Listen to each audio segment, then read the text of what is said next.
If you are serious about understanding survival under extreme pressure, then this is one of the most important subjects you will ever study. And before we go any further, subscribe to Legacy of Survival so these hard-earned lessons are not lost to time or buried under surface-level history. What you're about to hear is not sentiment or nostalgia. It is practical human knowledge forged under bombardment, occupation, hunger, and fear, passed down by children who were forced to grow up faster than any generation should have. Why children inside war zones matter more than most histories admit. Most war histories focus on generals, strategies, and political decisions, yet children living inside war zones experienced war in its rawest and most instructive form. They had no power to shape events, but they learned to survive them. During the Second World War, children in places like the Warsaw Ghetto occupied France, rural Ukraine, and bombed out London adapted daily to scarcity, sudden violence, and unstable authority. Their survival was not theoretical. It depended on observation, memory, and discipline. These children learned which sounds meant danger, which adults could be trusted, and which routines kept families alive. For survivalists and historians alike, this perspective strips war down to its fundamentals: food, shelter, movement, silence, and human behavior under stress. How constant danger rewired childhood into survival training. Children inside war zones developed situational awareness long before they could articulate it. In London during the Blitz, children could distinguish aircraft engines by sound and knew when to run for shelter before adults reacted. In Eastern Europe, children learned to freeze when patrols approached and to read body language for signs of violence. This was not instinct, it was learned pattern recognition. Modern survivalists can apply this by training themselves and their families to identify early warning signs in unstable environments, practice recognizing abnormal sounds, changes in routine, and subtle shifts in crowd behavior. These skills kept children alive when alarms failed and authority collapsed. Hunger forced children to become experts in food security. Wartime hunger taught children lessons that, honestly, modern societies have nearly forgotten. In besieged cities and occupied villages, children learned which weeds were edible, how to stretch thin soups, and how to barter without being cheated.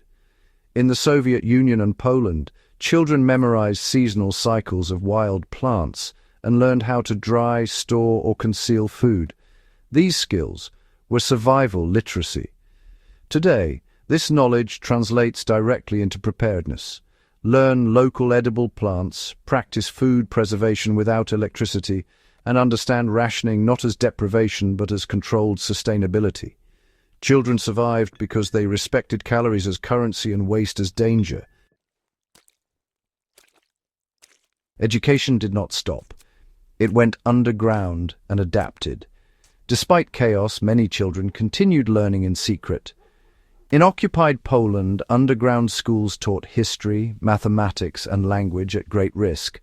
For children like Anne Frank, writing became a way to preserve sanity and record truth when official narratives collapsed. Education was not about credentials.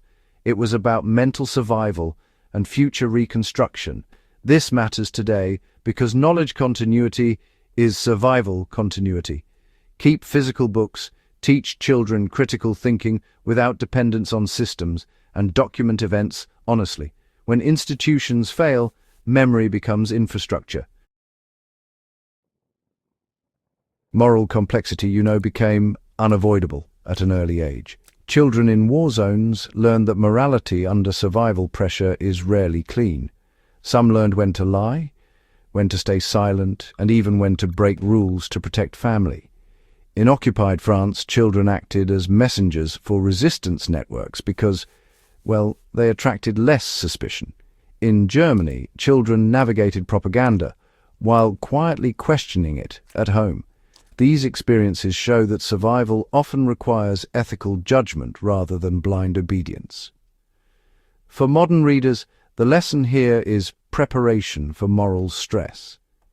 Discuss ethical boundaries in advance, define your non-negotiables, and understand where flexibility becomes necessary to preserve life without losing identity. Trauma shaped resilience, not just damage. War did not simply break children. Many adapted in ways that shaped post-war recovery. Survivors of the siege of Leningrad later described an ability to endure hardship without panic, to make decisions under exhaustion, and to value cooperation over comfort. This resilience was not romantic. It came at a cost, yet it offers insight into human endurance.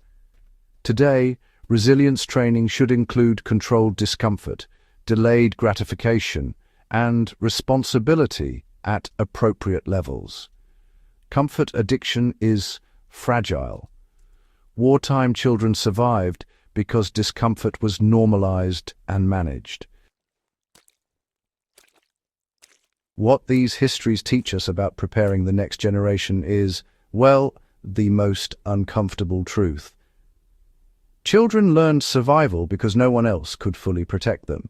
They became contributors, not dependents. Families assigned meaningful tasks, from gathering fuel to guarding siblings. This created competence and confidence under pressure.